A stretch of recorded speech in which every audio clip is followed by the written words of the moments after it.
হয়েছে? এই যে কি এত চিৎকার কেন? এত রাগ কিসের? হ্যাঁ, কিসের এত রাগ? কি কি কি আবার চিৎকার করে? চুপ চুপ, না চিৎকার নয়।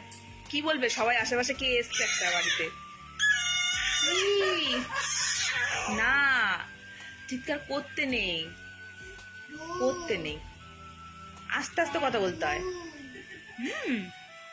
ঠিক আছে, হ্যাঁ। আবার আবার শুরু হবে।